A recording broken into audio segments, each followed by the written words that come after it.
সুপ্রিয় দর্শক, আসসালামু আলাইকুম। সবাইকে স্বাগত জানাচ্ছি আজকে গুরুত্বপূর্ণ সংবাদে।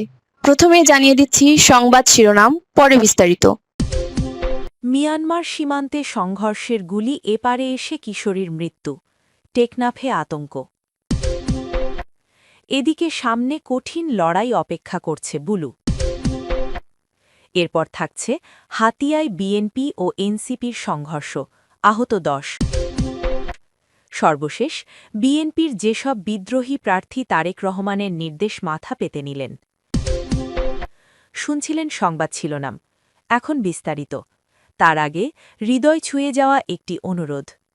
আজ যদি বেগম খালেদা জিয়া নামটি শুনে আপনার বুকের ভেতরটা ভারী হয়ে আসে, যদি ভোরের সেই খবর একটি দীর্ঘ অধ্যায়ের সমাপ্তি আপনাকে নীরবে কাঁদায়, যদি মনে হয় এই বিদায়ে শুধু একজন মানুষ নয়, একটি সময়, একটি সংগ্রাম, একটি ইতিহাস বিদায় নিল, তাহলে আজ একটু থামুন।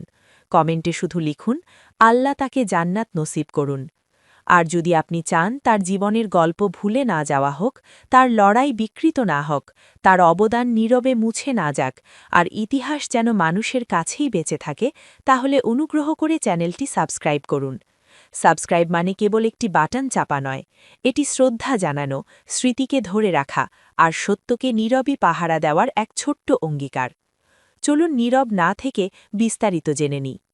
মিয়ানমার সীমান্তে সংঘর্ষের গুলি এপারে এসে কিশোরীর মৃত্যু, টেকনাফে আতঙ্ক। মিয়ানমারের রাখাইন সীমান্তের রোহিঙ্গা সশস্ত্র গোষ্ঠী আরাকান আর্মি ও দেশটির সেনাবাহিনীর মধ্যে ত্রিমুখী সংঘর্ষে টেকনাফের সীমান্তবর্তী এলাকায় চরম আতঙ্ক বিরাজ করছে। ছোড়া গুলি এপারে এসে পড়ছে। সংঘর্ষের কক্সবাজারের টেকনাফ উপজেলার সীমান্তে মিয়ানমার থেকে আসা গুলিতে এক কিশোরীর মৃত্যু হয়েছে বলে জানা গেছে। রবিবার ভোরে উপজেলার হোয়াইক্যাং ইউনিয়নের ৩ নম্বর ওয়ার্ডের মোহাম্মদ জসিমের মেয়ে এ ঘটনা ঘটে বলে জানিয়েছেন টেকনাফ থানার ওসি সাইফুল ইসলাম। ভারী অস্ত্রের গোলাবর্ষণের শব্দে নিরাপত্তাহীনতায় ভুগছেন স্থানীয়রা। শনিবার ১০ জানুয়ারি সন্ধ্যা থেকে রবিবার ১১ জানুয়ারি সকাল পর্যন্ত হোয়াইক্যাং সীমান্তের কাছে একের পর এক বোমা বিস্ফোরণ এবং শত শত রাউন্ড গোলাগুলির ঘটনা ঘটে। এতে এপারের বসতবাড়ি কেঁপে ওঠে বলে জানিয়েছেন স্থানীয়রা। স্থানীয়দের ভাষ্য, ছোড়া গুলি ও মর্টারের আঘাতে সীমান্ত এলাকার চিংড়ি, ঘের ও চাষের জমিতে ক্ষতি হচ্ছে। নারী ও শিশুরা ভয়ে কাঁদছে। রাতের পাশাপাশি দিনের বেলাতেও মানুষ ঘর থেকে বেরোতে ভয় পাচ্ছে। স্থানীয় বাসিন্দা আলমগীর হোসেন বলেন, আমরা সারা রাত জেগেছিলাম। এক একটি বিস্ফোরণে বাড়িঘর কেঁপে উঠছিল। নারী ও শিশুরা ভয়ে কাঁদছিল। মানুষের চিংড়ি ঘরে ও চাষের জমিতে ক্ষতি হচ্ছে। আরেক বাসিন্দা মোহাম্মদ সৈয়দ হোসেন বলেন, পরিস্থিতি ভয়াবহ। এপারের সাধারণ মানুষ অনিরাপদ মনে করছেন। হোয়াইক্যাং ইউনিয়ন পরিষদের ইউপি সদস্য সিরাজুল মোস্তফা লালু গণমাধ্যমকে বলেন, গত ৩ দিন ধরে সীমান্তে দিনে রাতে গোলাগুলি ও বোমার বিস্ফোরণ চলছে। রাখাইন থেকে পালিয়ে আসা এক রোহিঙ্গা যুবক আরমান বলেন, সশস্ত্র গোষ্ঠী ও আরাকান আর্মির মধ্যে ব্যাপক সংঘর্ষ হচ্ছে। আমি নিরাপদে পালিয়ে আসছি। উখিয়া ব্যাটালিয়ন ৬৪ বিজিপির অধিনায়ক লেফটেন্যান্ট কর্নেল জহিরুল ইসলাম গণমাধ্যমকে বলেন, সীমান্তের ওপারে গোলাগুলির বিষয়টি আমরা জানি। টেকনাফ উপজেলা নির্বাহী কর্মকর্তা মোহাম্মদ এনামুল হাফিজ নাদিম জানান, সীমান্তবর্তী এলাকায় বসবাসকারী বাসিন্দাদের নিরাপদ দূরত্ব বজায় রেখে সতর্ক থাকার নির্দেশ দেওয়া হয়েছে। পাশাপাশি উপজেলা প্রশাসনের পক্ষ থেকে জনসচেতনা বৃদ্ধির কার্যক্রম চলমান রয়েছে। এদিকে সামনে কঠিন লড়াই অপেক্ষা করছে বুলু। ঐক্য ছাড়া কোনো বিকল্প নেই। সামনে কঠিন লড়াই অপেক্ষা করছে বলে মন্তব্য করেছেন বিএনপির ভাইস চেয়ারম্যান বরকতুল্লাহ বুলু। তিনি বলেন, আজ আমাদের কারও মনে কোনো অভিমান রাখার সুযোগ নেই। কেউ মনোনয়ন পেয়েছে, কেউ পায়নি, এসব ভুলে গিয়ে সবাইকে ঐক্যবদ্ধ হতে হবে। রোববার ১১ জানুয়ারি দুপুরে রাজধানীর ভাসানী মিলনায়তনে জিয়া মঞ্চের উদ্যোগে বিএনপির চেয়ারপারসন ও সাবেক প্রধানমন্ত্রী বেগম খালেদা জিয়ার বিদেহী আত্মার মাগফেরাত কামনায় দোয়া মাহফিলে তিনি এ মন্তব্য করেন। প্রতিপক্ষকে হালকাভাবে নেওয়ার সুযোগ নেই মন্তব্য করে বরকতুল্লাহ বুলু বলেন, আগামী দিনের প্রধানমন্ত্রী হিসেবে তারেক রহমানকে দেখতে হলে এখন থেকেই কঠোর পরিশ্রমে ঝাঁপিয়ে পড়তে হবে। যারা বিএনপির সময় সুযোগ সুবিধা নিয়ে আজ ব্যাংক, বিমা, বিশ্ববিদ্যালয়, ফার্মাসিউটিক্যাল, স্কুল কলেজের মালিক হয়েছেন, তারাই আজ আমাদের বিরুদ্ধে অবস্থান নিয়েছেন। এমন প্রার্থীও রয়েছে যার আয় মাসে ১ লাখ টাকা নয়, অথচ সে প্রতিদিন ৪-৫ লাখ টাকা ব্যয় করছে। এই টাকার উৎস আমরা সবাই জানি। তিনি বলেন, এই ছায়া শত্রুর বিরুদ্ধে আমাদের কঠোরভাবে লড়তে হবে। আগামী 12ই ফেব্রুয়ারির নির্বাচন ঐক্যের মাধ্যমেই মোকাবিলা করতে হবে।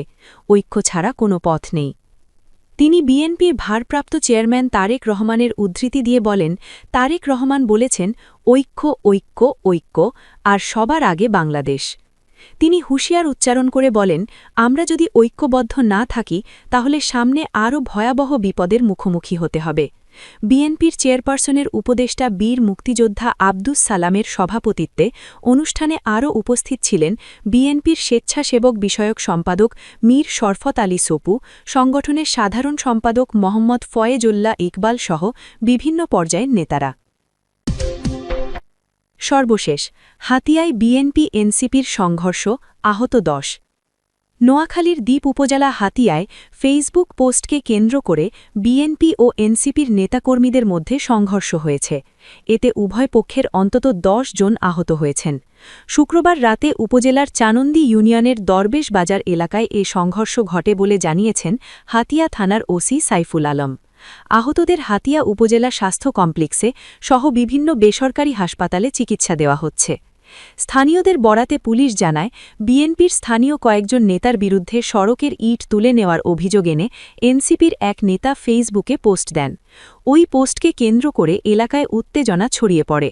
সন্ধ্যার পর এনসিপির ওই নেতা ও তার সহযোগীরা দরবেশ বাজার এলাকায় লিফলেট বিতরণ করতে গেলে বিএনপির নেতাকর্মীদের সঙ্গে কথা কাটাকাটি হয়।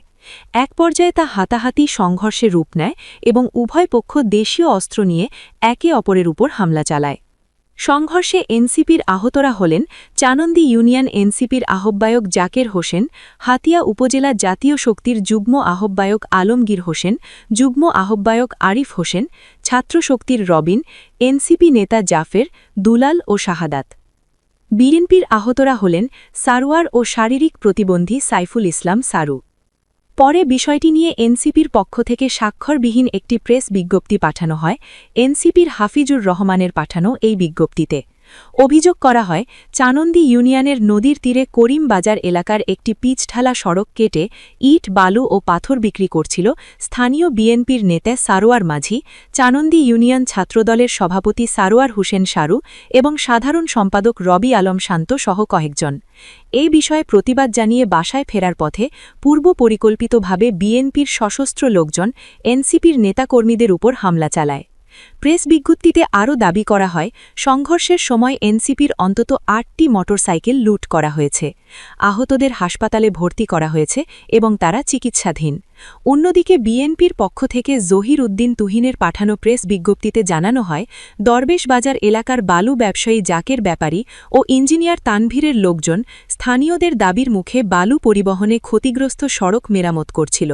এ সময় এনসিপির লোকজন ভিডিও ধারণ করে বিএনপির নেতাকর্মীরা মাটি বিক্রি করছে এমন মিথ্যা প্রোপাগান্ডা ছড়ায়। প্রতিবাদ জানালে এনসিপির লোকজন দরবেশ বাজার এলাকায় সড়কের বিভিন্ন মুরব্বীদের উপর মরিচের গুঁড়া নিক্ষেপ করে। এতে স্থানীয় জনগণ উত্তেজিত হয়ে তাদের ধাওয়া দিলে সংঘর্ষ শুরু হয়। এই সময় চানন্দি ইউনিয়ন ছাত্রলীগের প্রাক্তন জ্যেষ্ঠ সহসভাপতি এবং বর্তমানে এনসিপি নেতা নূর আলম রিপনের নেতৃত্বে এনসিপির লোকজন দেশীয় অস্ত্র নিয়ে বিএনপির নেতা সারোয়ার ও প্রতিবন্ধী সাইফুল ইসলাম সারুকে আহত করে। হাতিয়া থানা ওসি সাইফুল আলম বলেন, পরিস্থিতি বর্তমানে নিয়ন্ত্রণে রয়েছে, এলাকায় অতিরিক্ত পুলিশ মোতায়েন করা হয়েছে। এই ঘটনায় লিখিত অভিযোগ পেলে তদন্ত করে আইনগত ব্যবস্থা গ্রহণ করা হবে।